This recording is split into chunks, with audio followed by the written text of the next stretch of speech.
Natural news: 30 years ago, diabetes was the most common cause of blindness in the USA. Now macular degeneration is the common cause of blindness.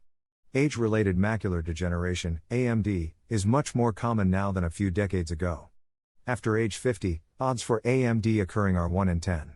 That's why it's important to understand AMD, its symptoms, and the nutritional protocol to prevent it now.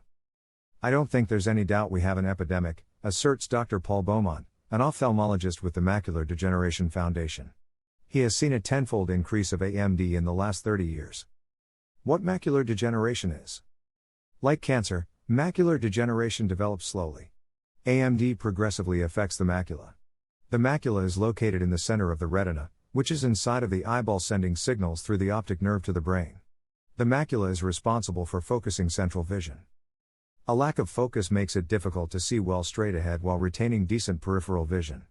Retina and macula cells deteriorate when the tiny blood vessels in the eye become damaged or clogged.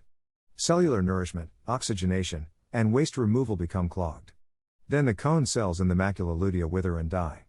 Blindness is not sudden, but impaired vision is. Early symptoms include blurred straight-ahead vision with intact peripheral vision, wavy lines when viewing a grid, poor color discrimination, and extreme sensitivity to glare, making it difficult to see well in bright light or to switch focus from bright to dark. The most serious symptom is central scotoma.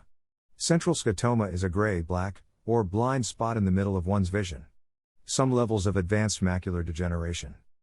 Learn more, http://www.naturalnews.com/0328335_macular_degeneration_prevention.html #91 or 6trxjbm